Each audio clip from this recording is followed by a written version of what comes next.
প্রথমটাতে যদি আমরা কোনো নির্দেশনা না পেয়ে থাকি, দ্বিতীয়টাতেও আমরা কোনো আশ্বস্ত হওয়ার মতো পরিস্থিতি আমরা পাইনি। আর তৃতীয় আরেকটা জিনিস ছিল, যদি আমাকে ওই সুরক্ষা দিতে হয় তাহলে যে রাষ্ট্র কাঠামোকে এবং একই সাথে প্রশাসনিক ব্যবস্থাকে এবং যদি আমাকে স্থিতিশীলতা আনতে হয় তাহলে যেই সমস্ত পদক্ষেপ নিতে হয় তার জন্য সংস্কারটা খুবই জরুরি ছিল।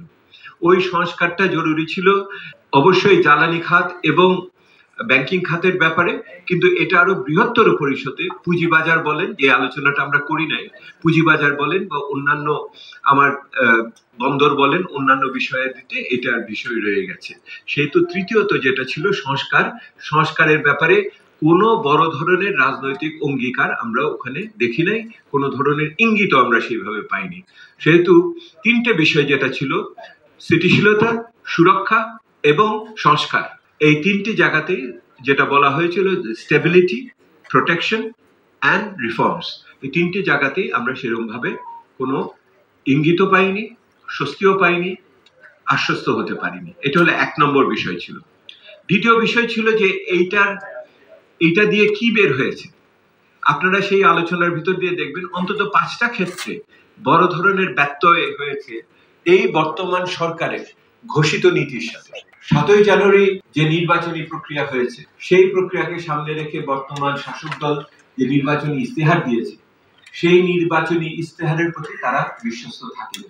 এই নির্বাচনী ইস্তেহারের বড় ধরনের বরখেলাপ হয়েছে। এটা যে শুধু দুর্নীতির বিষয় হয়েছে তা না, এটা একটা বড় বরখেলাপ হয়েছে। সো প্রথম বিষয়টি হলো রাজনৈতিকভাবে যে বিশ্বস্ততা দেখানোর কথা ছিল এই বাজেট সেই রাজনৈতিক বিশ্বস্ততা দেখায়নি।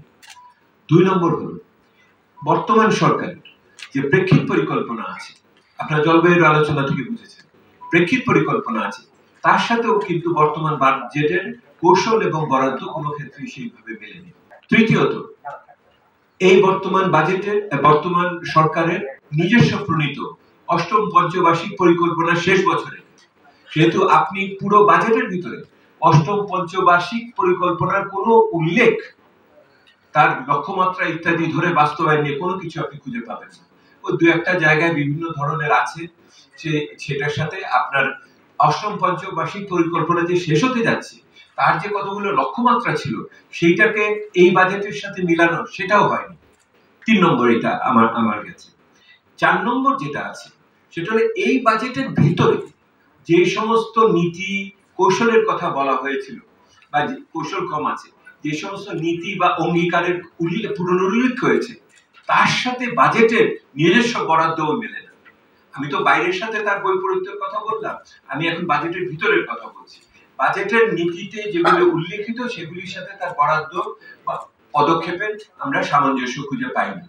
আর শেষ হলো, যেই বিষয়টি করা হয় সেটাতে আমরা দেখেছি অভিজ্ঞতাতে যে বরাদ্দর সাথে বাস্তবায়নের ক্ষেত্রে যে বড় ধরনের বৈপরীত্য রয়ে গেছে, এবং সেই প্রথমত আপনি বরাদ্দ দেন কম, তারপরেও সেই বরাদ্দটা ওই সমস্ত খাতে যেখানে পিছিয়ে পড়া মানুষের উপকারে বেশি লাগে সেইখানে আপনার বাস্তবায়নের ক্ষেত্রে অসুবিধা।